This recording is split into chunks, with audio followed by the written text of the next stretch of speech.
You don't want to leave that behind. What? Where you going? Your hat, mate. Oh, mate, don't leave me out. Pass me out. They're Gucci bit of kit, that. Pass my hat. So, Gadge. Yeah. This is another one of our wedding walks. Not done one for a while. It's proven to be very popular, even though we only really did it as a thing, as an excuse to see each other during COVID, like. and lockdown and stuff. This week, we're down on the Beeston Nottingham Canal. We're going to talk about British Army Ops Fests. I love them. He hates them. And we'll talk a bit more about that as we go along.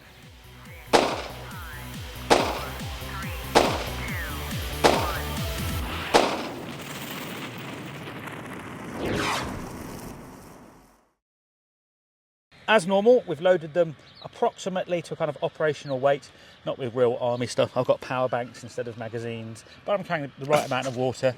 Yeah, I haven't got any magazines either. So he hasn't got any magazines either. And we've got bits and bobs, and we'll talk about what we feel about them, the operational history, how they were developed, where they came from, as we walk along. So Gadge, should we get going? Yeah, let's go.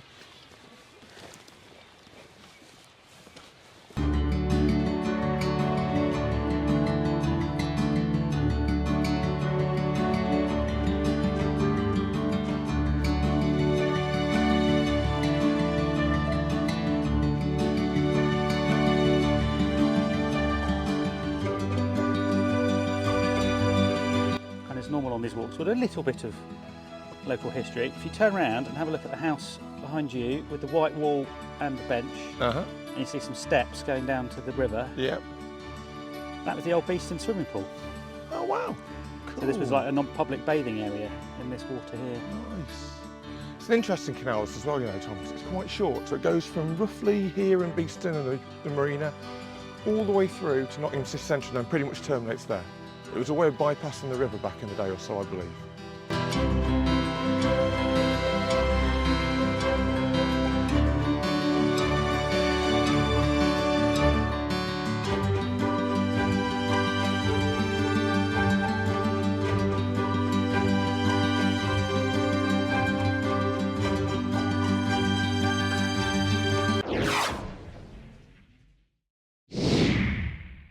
So Tom, the Ops Fest, well, these particular models are relatively recent, we'll say in the last 20 to 25 years. Yep. The actual idea of a battle jerkin or a waistcoat you wear is almost 100 years old. Okay. So in World War II, you start seeing developments of ideas of Bren carrying vests, originally quite small waistcoats with big pouches for Bren mags. By the time of D-Day, they're entire vests made out of like a heavy canvas, almost tent type fabric, mag pouches, shelter half pouches, grenade pouches, everything you'd normally carry in that 1937 pattern webbing that's starting to show its age by that then. It is a waistcoat, but they were essentially wearing a tent. They weren't very popular. You wade ashore in one, it's heavy, it's wet. Okay. Later on, everyone's using 58 pattern webbing, which is fine for the jobs it's designed to do. When you're doing things in Northern Ireland, when you're watching people and not particularly shooting for a long time and you're having to be laid up in a tiny little hole, you kind of want everything you need closer to you, less of a big chunk of webbing. Yeah. So you start to see what's called the cop vest. Okay. Now, cop vests are close observation platoon vests, as far as I remember, and they start off being made out of combat jackets with extra pockets sewn on them. And they'll like take the webbing pouches and just sew them to yeah. Or build a pouch out. Seen some of those. I start seeing companies like Silverman's and the like making dedicated cop vests for recce platoons. And they've always been a bit of a Gucci kind of thing that, you know, everybody quite liked, did their job, but they're not really designed for war fighting. They're designed for reconnaissance, they're designed for observation, as the name, close observation platoon. And then things like the South African Defence Force M83 or Pattern 83 battle jacket, I don't know the exact designation, but you all know what I'm talking about. Again, they were extremely popular, particularly the Royal Marines and the Parachute Regiment. Yeah. You see those all over the place, and we've shown those on some of our loadout videos. And you'll see as well, in the 80s, as we mentioned before when we talked about chest rigs, all of a sudden, mechanised patrols and helicopter patrols are way more prevalent in the British Army. So all of a sudden, you are sitting with your back against the inside wall of a Land Rover or a Warrior APC, or you're inside a helicopter. So you need to have that back area free. Yeah. Which the chest rig did wonderfully, but as we spoke before, chest rigs are great for an airsoft skirmish, probably great for a urban patrol, not so great for surviving and living out of. Yeah, because you only got the 3 mag pouches, a couple of utility pouches and some bits to stuff things in. So in the late 90s, the British Army Infantry Trials and Development Unit start messing around with this, which is the operations vest. And as you can see, essentially you have pretty much every pouch you'd find on a set of PLCE. That's my But patrol pack. it's all moved around to the front. Yeah. And you can also see, if Gadge turns around, the back is completely clear of anything. So one, you can sit up against a APC or a helicopter, or two, like me, You can get your day sack on get there. your day sack on, and there's nothing encumbering it, Yeah. and it fits really nicely in there. And also what's quite clever at the time as well, they'd made sure there were provisions with these little hooks here. So the actual rocket pack day sacks that came with PLC can also be attached if you need them for assault order. One that never used, one that no one Never, ever used. no one ever used them, but they actually thought about it. And You had to thinking, in training, didn't you? yeah, if you needed them, they were there. This particular model was trialled by our former contributor Craig Lowe when he was with ATDU Yep. to see whether it worked with tanks. And that was in the mid-90s because I believe he took this to the Balkans with him. Okay. He passed it on to me in the 90s for my TA service, slightly a few years after that, and it was very Gucci. I was very happy with that. So we're going to walk on a bit, and then we'll tell you more about the specifics of the vest itself.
Want some bread, Gadge?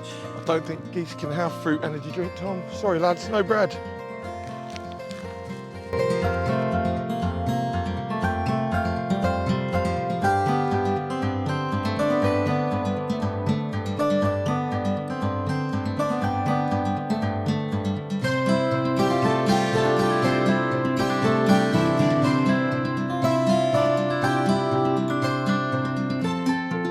This bit here in the past has been Burma for like airsoft action this photo bit here? shoots and stuff, yeah.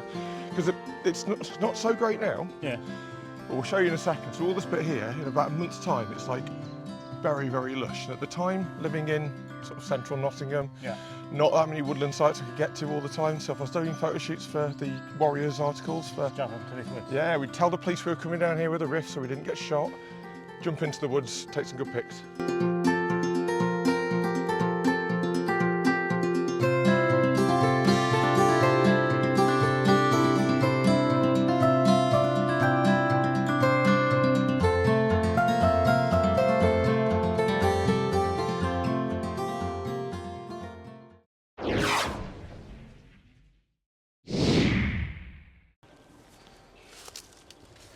Okay, so we've been walking for a bit now, looking at the denizens of the canal. And I thought it was about time we started talking about the vest itself. Yeah, so as we mentioned, it's essentially a big battle overcoat, and like PLC webbing, it's made out of a nylon corduroy with a DPM print to it. They were made in MTP, I believe, and also in Desert DPM, Yep. but generally, by the time those patterns are coming out, it's showing its age, and this is really what they're usually seen in. Yeah.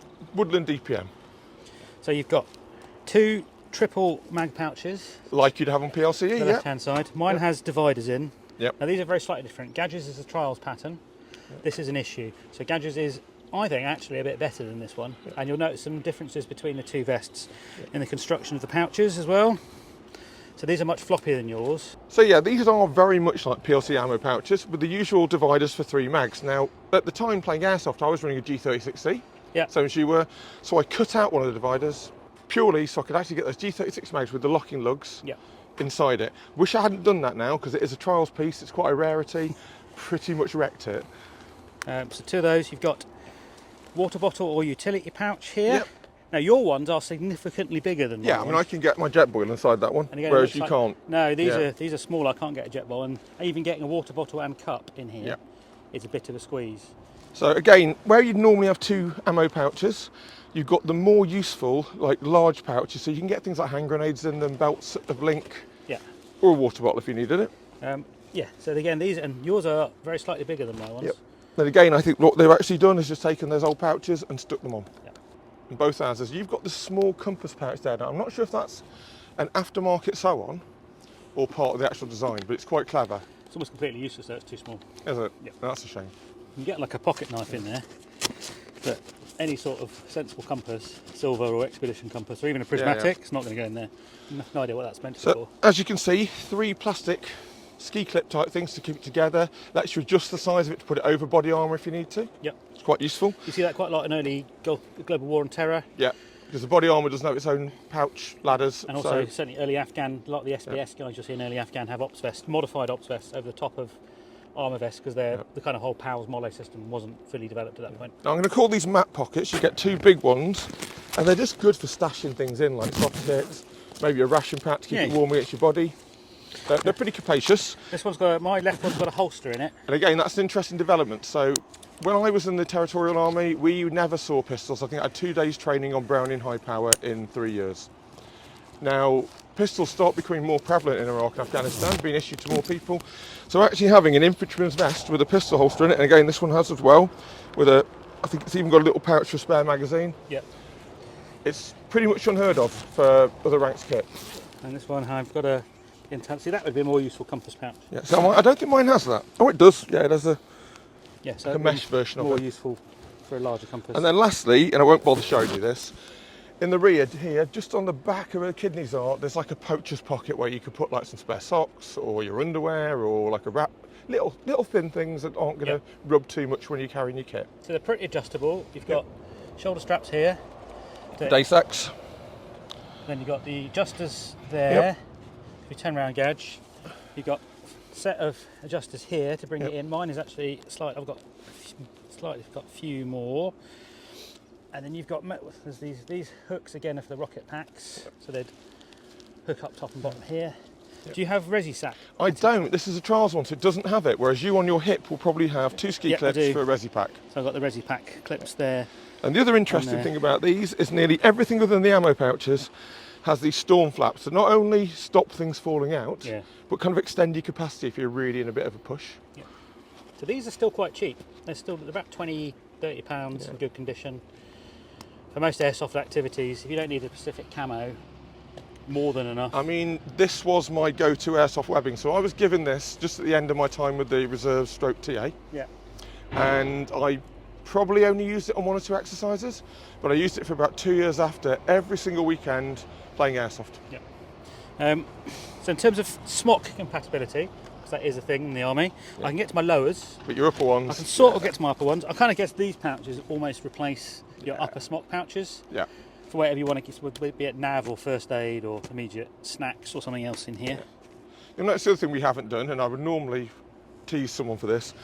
I used to have these taped up and rolled. I took them all off because I was going to sell it, and then never got round to doing it again. You've got little extensions on yours. Obviously, just decided they weren't long enough. Or it's an odd one. So as far as I can recall from what Craig told me, this original pattern, they went, that's brilliant, we want it. When it actually came through, the final model, it wasn't quite as good. They cut a few corners. No, so the pouches are nowhere near as good. There's reinforcements here.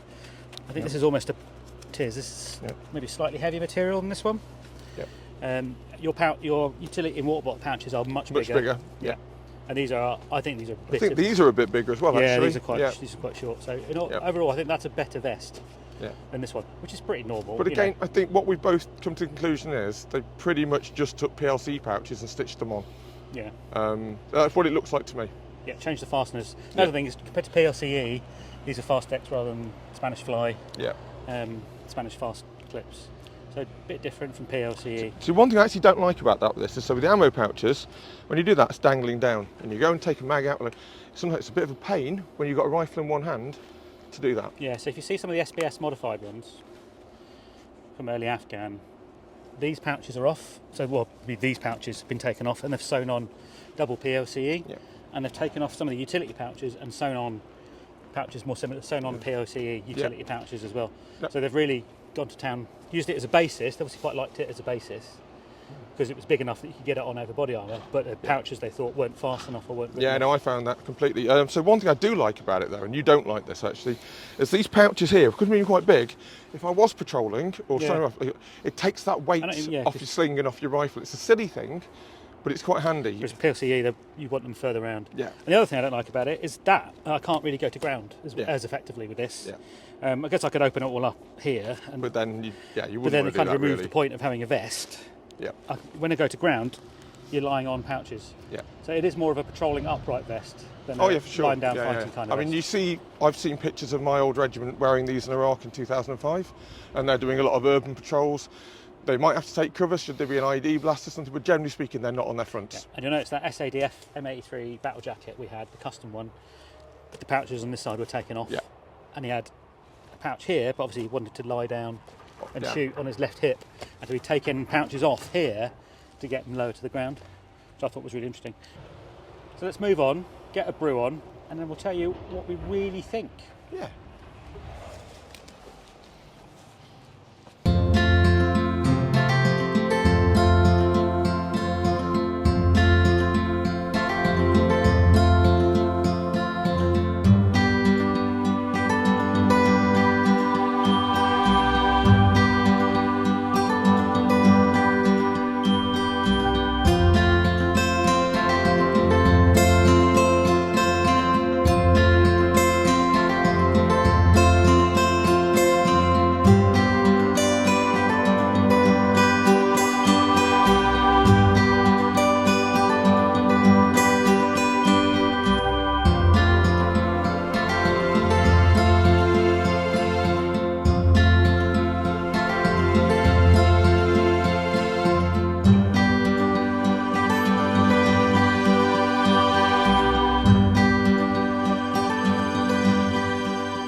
Lovely mug from our friends at Contact Coffee. Well, I've got some Contact Coffee bags. Oh, lovely. Bags Yeah. of coffee. Why not? Why not, eh? Thank you to Contact Coffee Company for some of their coffee bags. Right, so while we're having our coffee, Gadge, Yeah. we can just talk about our thoughts about this. Yeah. Okay, PLC. so normally when we talk about webbing, I can generally say I've either used it on a Army Cadets or TA exercise and in Airsoft. Yeah. Now, I think I only ever use this for one, possibly two TA weekenders. Yeah. So I don't have that much experience of it as a proper fighting bit of kit. Not that I've only done any real fighting anyway. Yeah. But it did me well for a weekend. I found it was just like PLCE, but I found the weight distribution a little bit better. Yeah. For Airsoft, I loved it because it could do everything I needed for an open day. I could take my snacks, I could take my batteries when you needed carriage for bigger batteries, and back in the old Nottingham type days. You can carry your BBs. Dynatech grenades, absolutely everything. Yeah. It's about, I don't really like them. So I prefer carrying weight lower down and on my back. Yeah. So I prefer webbing. And as an airsofter, I haven't had to spend extensive time sitting in an APC or a Land Rover or in a helicopter or in any form of mechanised transport. And for me, they either don't carry enough or they carry too much. So I'd rather wear a chest rig with not a lot in it, Yeah. or a set of webbing with a ton in it. Yeah. I can see that. And Yeah. I can see this is a compromise. This is a middle ground. And I think for my use, unlike a lot of stuff we've talked about previously, I don't really get on with it. But the one thing I really don't like is these pouches up here. Yeah. The one I can't get to my smock pockets, but I guess you kind of. So one I can't get to my smock pockets, but I guess you transfer it to these anyway. And I just find they get, for me, they get in the way when I'm using an airsoft gun. So I liked it as a themed bit of kit. So I was running a Star L85A1 when I first got into Airsoft the first time around. And I liked wearing all my old TA kit because I knew it, I was comfortable with it, I knew where the pouches were, I knew where everything worked. Now, later on when you and I started playing with guns like G36C, as I mentioned before, having to mod this just to be able to take those mags. So if you're using Stanag mags, they're great. If you're using anything else, all of a sudden these just become useless. Yeah, You've got a pouch you can't use. And they need to be the metal ones as well. Yeah. So GI Stanags rather than like P mags or polymer mags. The other thing with these ones, your pouch may be different, is you can't really get mag pulls. If you're running conventional mag pulls in top either, or skins like they use these days, these mag patches are just too small. So depending on what system you're using, you might not be able to get a mag in there. And while I do like this overall, another thing I find is, if you're patrolling with a gun, it's fine. If you're actually marching or walking like we were, that constant rub on that pouch on your inner arm, like you can see that redness there, and that's literally what, 2 hours? Yeah, 2-3 miles with them. Yeah. So but they also, let's be honest, what is it? 25, 30, 35 pounds. Yeah. Completely functional, tough bit of kit that you're not going to struggle with. I think if I was, I mean, I remember when we started playing Airsoft, people used to recommend the Saab vests for everyone, and like the £20 copies. Yeah. Now, given you can now get these for the same price as a £20, £30 Saab vest, it's an infinitely better bit of kit as long as you use running Stalag mags, or you don't mind having your mags in your off side and putting something like, I don't know, Mars bars in that one. No, I'm really glad I've got it. Not sure I'd probably ever use it outside of mooching around with you. As I say, I'd rather use webbing or a chest rig, but there we go. But you can't really beat it for value. No. And again, for certain impression kits, if you're doing early War on Terror, British Army loadouts, or Balkans, anything from the late 90s through to about 2005, they look perfect with a good old British Army loadout. And I think, regardless of what I say, they were very popular with the troops. Lots of people bought, if they couldn't get issued one, bought copies, and a very useful, very popular bit of kit with the lads. So who am I to really be that disparaging about it? It just doesn't fit my kind of needs. Thanks for watching AATV. I've been your host Tom Anvil Hibberd, along with Gareth Gadge Harvey. Please like, subscribe. You can join us on Patreon to help us keep independent as possible. Most importantly, stay safe, and we'll see you soon. Cheers. To the pub. To the pub.